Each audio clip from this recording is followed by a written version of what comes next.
জিহবের কাছে তের জন্য ভালো একটা বিয়ের প্রস্তাব আসে। ছেলে ভালো, তার আর্থিক অবস্থাও ভালো। এসব বিবেচনা করে সে রাজি হয়ে যায়।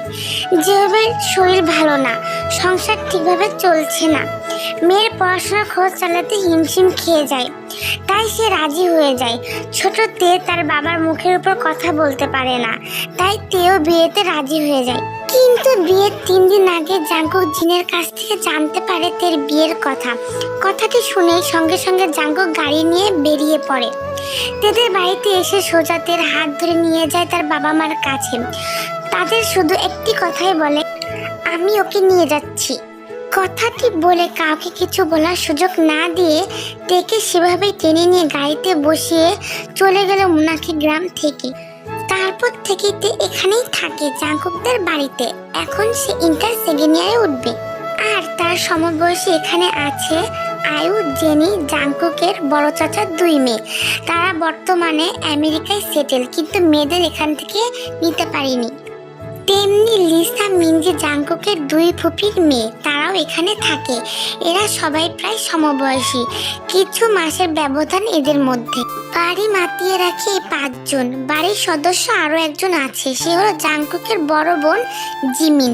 অত্যন্ত ঠান্ডা মেজাজের আর বুদ্ধিমতী মেয়ে, এখনো বিয়ে করেনি। কারো একজনের অপেক্ষায় আজও আছে সে। সবাই খাবার খেতে ব্যস্ত, যে যার মতো খেয়ে যাচ্ছে, শুধু 2টো মানুষ ছাড়া। ভুরু কুচকে জাঙ্কুক তাকিয়ে আছে তের দিকে, আর তে ভয়ে ভয়ে ইচ্ছা না থাকার সত্ত্বেও খাচ্ছে।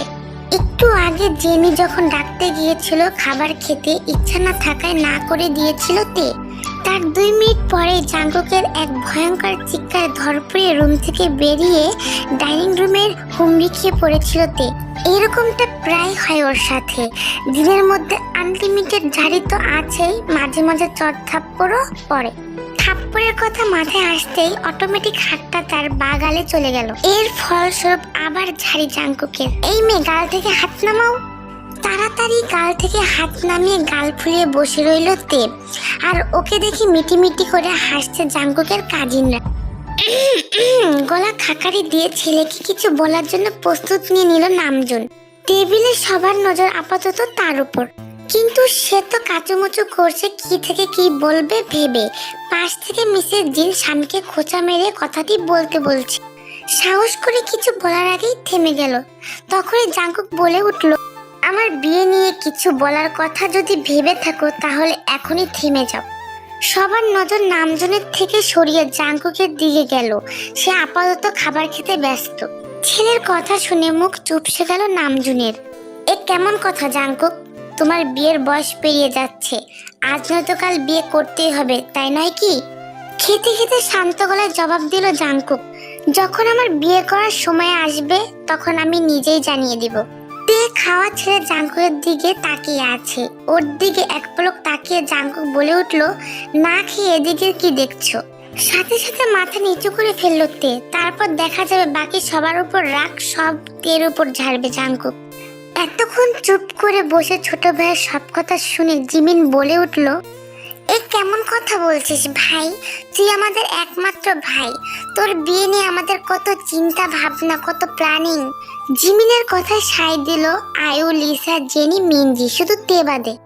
হ্যাঁ তো আমি তো বলিনি বিয়ে করব না, তাই তোদের প্ল্যানিং নষ্ট হওয়ার কোনো কারণ তো দেখছি না।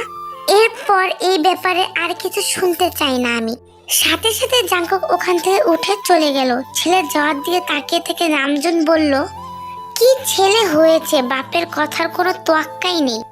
তুই ব্রেকফাস্ট করতে রুম থেকে বেরোতেই সামনে পড়লো জাঙ্কুকের। জাঙ্কুক অদ্ভুতভাবে ওর পা থেকে মাথা পর্যন্ত চোখ বোলাচ্ছে। জাঙ্কুকের এরকম তাকানো দেখে মাথা নিচু করে নিল তে। এসব কি পড়েছো তুমি? তে নিজের দিকে চোখ বুলিয়ে নিয়ে জাঙ্কুকের দিকে তাকিয়ে বলল, কেন, কি হয়েছে? তুমি কি বাচ্চা মেয়ে যে এরকম শর্ট প্যান্ট আর টি শার্ট পরে ঘুরে বেড়াচ্ছ? আপনি নিজেই তো বলেন আমি পিচ্ছি, তো সমস্যা কই? জাঙ্কুক থেকে একটা ধমক দিতে গিয়েও থেমে গেল। রাগটা কন্ট্রোল করে বলল, হ্যাঁ আমি পিচ্ছি বলি, তাই বলে এসব ড্রেস পরে ঘুরবে? তে ঠোঁট উল্টে জবাব দিল, কেন, আয়ু, লিসা, জেনি ওরাও তো সবসময় এমন ড্রেস পরে, ওদের তো কিছু বলেন না? কিছু একটা বলতে গিয়েও থেমে গেল জাঙ্কুক।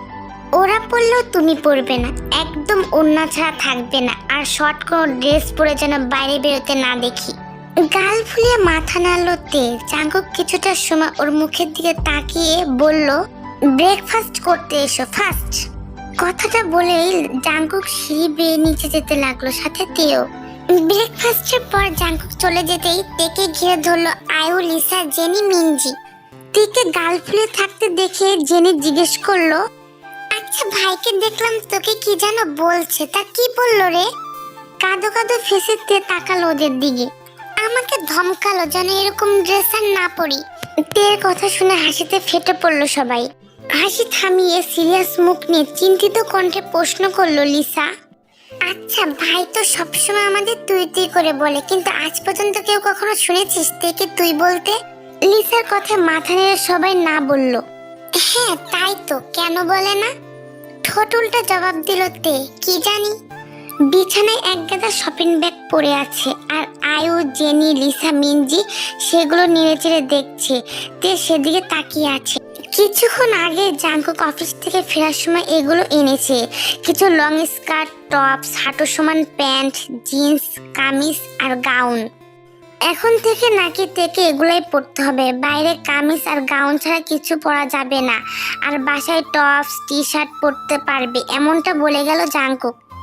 একটা কথা কিন্তু মানতেই হবে, ভাইয়ার ড্রেস সেন্স কিন্তু চমৎকার, দেখ কি সব লেটেস্ট ডিজাইনের ড্রেস এগুলো।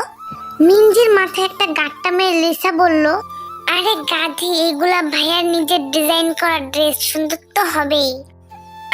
বুঝলাম, কিন্তু তে বাড়িতে শর্টস ওইগুলা পরলে প্রবলেম কি বুঝলাম না, আমরাও তো পরি। ইভেন আগে ভাইয়ার গার্লফ্রেন্ড গুলোকেও তো দেখতাম এর থেকে ছোট ছোট ড্রেস পরতে। মিনজির কথা শুনে মুখটা ভার হয়ে গেল তের। আয়ু লাফ দিয়ে মিনজির পাশে বিছানায় বসে পড়লো, তারপর জিজ্ঞেস করলো, আচ্ছা প্রায় 2 বছর থেকে ভাইকে কোনো মেয়ের সাথে রিলেশনে দেখিনি। আগে তো দেখতাম ভাইয়ের আগে পিছে মেয়েদের অলওয়েজ দেখা যেত, এখন কি হলো?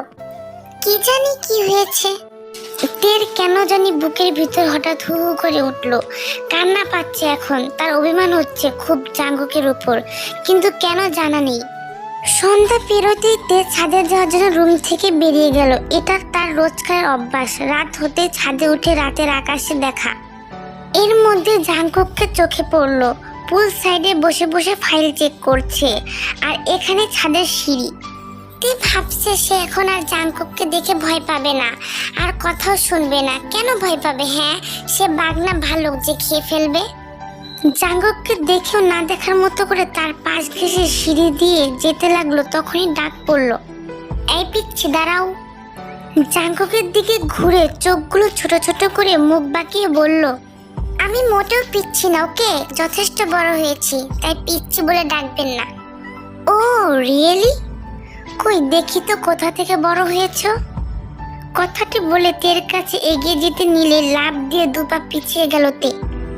তা দেখে জাঙ্কুক ভুরু কুঁচকে তাকিয়ে বলল, কি হলো, কাছে এসো, চেক করে দেখি কোথায় বড় হয়েছো। জাঙ্কুকের কথা শুনে তের চোখগুলো বড় বড় করে বলল, মানে কি, আমি কি কোনো পোশাক নাকি যে পরে দেখে নিবেন ঠিক আছে কিনা?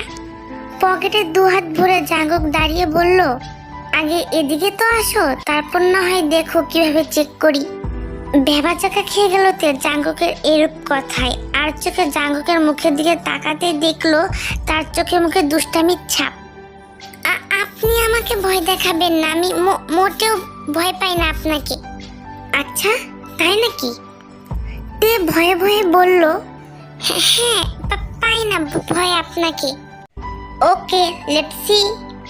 কথাটি বলে জাঙ্কুক তের দিকে এগোতে থাকলো।